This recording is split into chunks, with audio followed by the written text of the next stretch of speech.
you know, if you have to leave, you just let us know. Yeah, we're out of caucus and we're waiting for the Republicans to get back, and then we'll start debate. So. Okay, awesome. All right. So Chris, I'll just give you the floor. So I'm just going to be writing a piece about the state and state politics and how it's affecting our education system. And so, you know, that's why I've had this Niemeyer contact you for, you know, because you're an insider on all this. Right. So what questions do you have? I'm going to start. This is for the okay. What is your name and what job position do you hold? All right. I'm Sharon Steckmen. I'm a representative in the House of Representatives in Iowa. This is my 14th year, my 7th term. It's a 2-year term. I'm from Mason City, Iowa, and I'm a retired educator. Great. Now, on January 10th, 2022, Iowa Senate President Dick Chapman said in a speech during the opening legislative season that teachers have quote-unquote sinister agendas. Now, Chapman has later said on that he thinks that some educators should be criminally charged for these quote-unquote obscene and pornography material that these schools are apparently providing for books in our curriculum. Now, Chapman has recently drafted a piece of File 2198 that would have parents in Iowa to be able to sue school districts. And so as this crackdown on apparently books continues, with most being of LGBT plus and other minority groups of which they're taking issue with, there's also another bill, the Senate Study Bill 33080, that Kim Reynolds has seemed to push for, as this bill would require public schools to publish their book titles in our school curriculum, and so parents could see and what these children are reading. Now, so I mentioned all of this because question to you is there a reason for people like Chapman and to or even parents of Iowa to be even concerned over our books in our state? And is the idea of banning books based on the difficult topics in our state even a helpful solution in the first place? Well, thank you very much. You broke up a little bit, but I think I've got the gist of what you're asking. There is a process in place right now across the state of Iowa for parents to go in. They can see what all the books are in the curriculum and in the libraries at all of our public schools. All they have to do is ask to see curriculum, and schools are more than happy to share what they have. I know I loved having parents in my classroom, and I know most teachers feel the same way. I have made a point of collecting those banned books and trying to go through them and read as many as I can to keep myself updated on what they're talking about. But there is a process in place. If a parent feels a book is not good for their child or their school or whatever, they can take it to their principal, their teacher, who then takes it to the board for review. It's called a reconsideration committee. And that committee can review that book and decide if and Ankeny did that. There was a book that they did take off their shelves. So that process is already in place and working quite well. I think what it's done is been very demoralizing for public schools, for public school teachers, and it's totally unnecessary. And as far as writing lesson plans for a year or even 6 months ahead of time, as an educator, that's crazy. I mean, when I taught, 9/11 happened. So what are you going to do? Keep with your lesson plans or use that moment to talk about world world leaders, world politics, that sort of thing. We call those teachable moments. And I'm sure your teacher has lots of those. When things happen, use that moment to do some teaching with your kids that it's relevant to them. It's totally relevant. So, yeah, those bills are going through the House now also, but I think they're getting a little bit of pushback, which is good. And we'll see what happens in the next few weeks. We need people like you and your parents who are interested in public schools and in maintaining the high standards that we have to get out there and be involved, just like you're doing. This is really awesome. It really, really is. I think one of the bigger issues that I don't know that you mentioned was funding. I'm gonna that soon. Oh, you're going to get to that. Okay. So did I touch on pretty much what you were talking about? Yeah, pretty much. Yeah, Oh, I can't hear you. oh, and I think we know what book you're talking about. Are you talking about the Gender Queer by Maria? That's one of the books. Yeah. On my way from Mason City to the Capitol, during on Sunday I come down, and then on Thursday I go home. I listen to Audible books. So I listened to The Hate You Give. Have you read that one? I've been trying to get to it. Yeah, there's some news about it. Yeah, The Hate You Give is beautifully written and very relevant, and it shows all sides of an issue. And I can't imagine banning it. I think people need to be aware of what these books are, and if they are offensive, then go to your school board and go through the reconsideration committee and take care of it that way. Okay. Wow. Okay, my next question will cover the issue of state funding. Yeah. So there was a bill that was recently signed by the governor. Actually, one of the first bills that she signed this legislative season, House File 2316.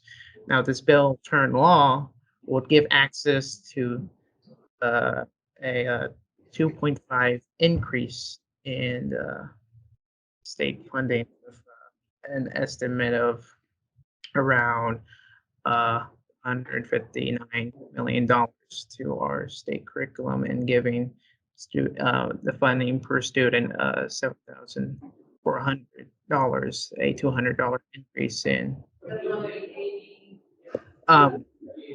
student funding per student. Now, an issue of concern would be inflation. The current rise of inflation in our nation from across to 6 to 7% as of now.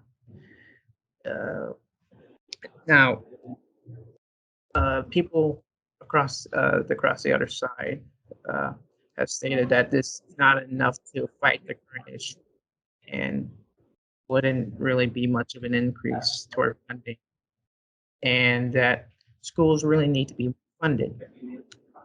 My question to you is this enough to give districts across the state? Okay, I think again, you broke up a little bit there, and it's not your fault. It's probably the connection here. Can you hear me all right? Am I coming in good? I can hear you all right. Okay. Yeah. All right, good. The 2.5% is like so far below what schools need. In the last 10 years, if you average what schools have been getting, it's been like 1.9%. The years before that, it was 4%, and that's what schools need. I mean, my school back home is on the budget guarantee, and so they're going to have to raise taxes to make ends meet, raise property taxes. And the teachers are not going to get a raise because the healthcare is going up. They have to pay for that. So it's going to be a rough year to negotiate with teachers and paras and bus drivers and all those people that make your school what it is. The money's just not going to be there. Part of that 2.5% new money is going to backfill property taxes, and people don't understand that. So that it's not new money for schools. Some of it's new money, but about a third of it is backfilling property taxes in communities and not going to teachers and kids and classrooms and that sort of thing. So I voted against it. I just thought it was woefully too low for the schools. And then when they're talking about this new voucher thing, or ESA, or whatever you want to call it, scholarships for private schools, we already give almost $140 million to private schools of taxpayer dollars. This would add another 53.5 million to that. So if we have money to do that, we certainly have money for our private or for our public schools. Yeah. You are so well informed. I'm very impressed. I was gonna say something that my next question would be about the private school fundings. Yeah. Now, Governor Reynolds, as we talked beforehand, has seemed to be pushing for school choices and transparency for parents. Now, as we discussed before, the Senate Study Bill 380 would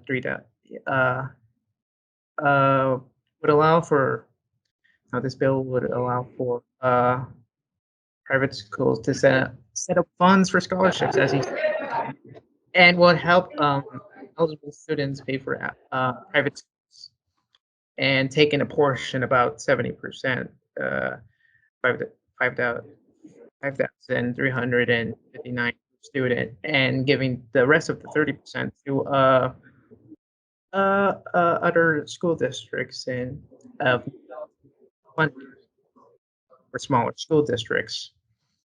Now, Kim Reynolds has argued that this will give families an opportunity to open school districts that don't suit them. An issue as before is that this might give an unfair advantage to people who attend these schools. And so my question to you is, are these laws and private schools, are these taking away money from public schools like ours? And is this giving an unfair advantage to these schools and students? Right. Well, I covered a little bit of that. And then another part of it is the money that she's giving to these kids or to these families. First of all, I need to say they already have a choice. They already can open enroll to a different school. That choice is already there. Or they can go to a private school. That choice is there. But our public tax dollars should go to public schools. And these are public tax dollars, and the school boards in these private schools are not accountable to anybody. They're not elected by anyone. They don't have to answer to anyone, but it's our tax dollars that are going there. Another issue with this is, I think the amount is $5,300, $5,300.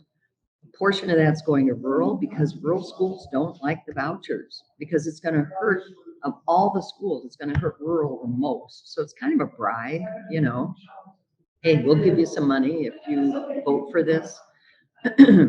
Another issue is the how much it costs to go to these private schools. $5,300 is not going to cover it. A lot of them, the tuition is maybe $11,000 a year. So where are these kids going to get the extra money? Private school may give them a scholarship. So you think they're going to give a scholarship to a really good athlete? Probably. Or a scholarship to a top student? Maybe. What about the rest of the kids?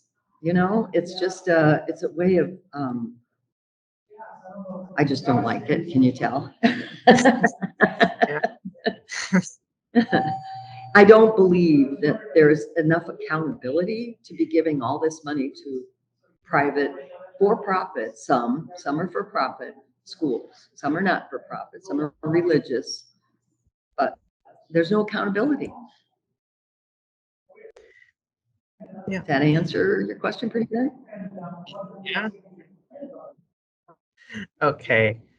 So now I'm going to transition to another topic, being school athletics, especially transgender females. Right. Now, recently, there's a bill in the legislature, 2309, a bill that, if passed, would only allow female students based on their biological sex on their list of birth certification to be the only ones to partake in school athletic teams in public and non-public schools across Iowa. In other words, it wouldn't allow transgender females to play in girls' sports at any school in Iowa, as it seems.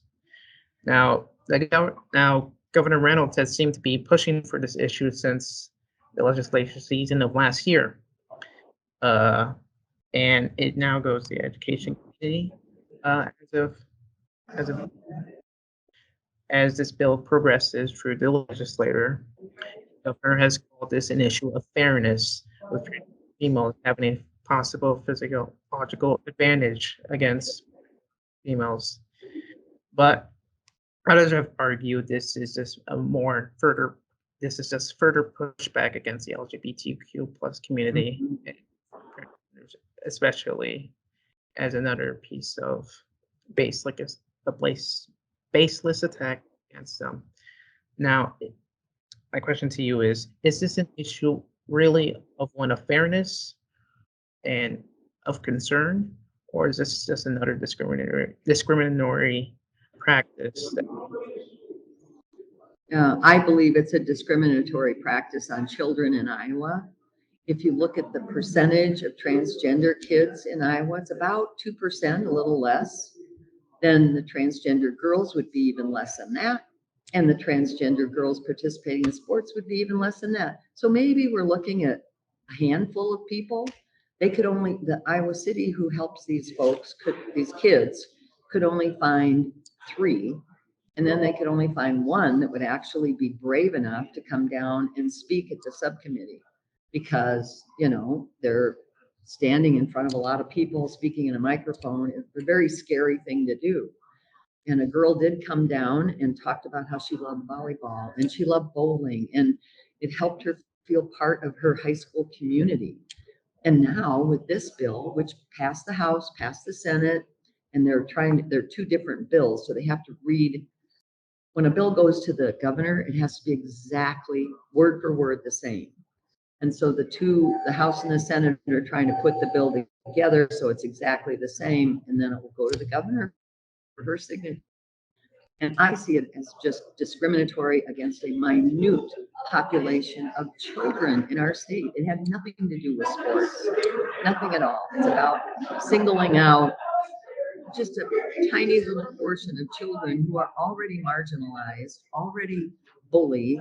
Their suicide rate is 40% higher than other kids their same age.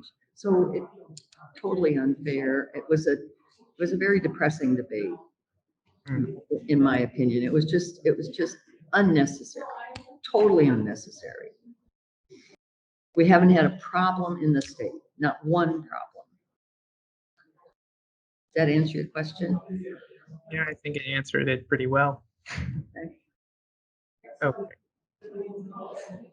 Now, next question is, with all of these talks of, introducing these bills, the Senate agenda comment, and with Jake Chapman's recent drafting of that bill I just said before, and Kim Reynolds push for these issues, and Republicans in the legislature seeming to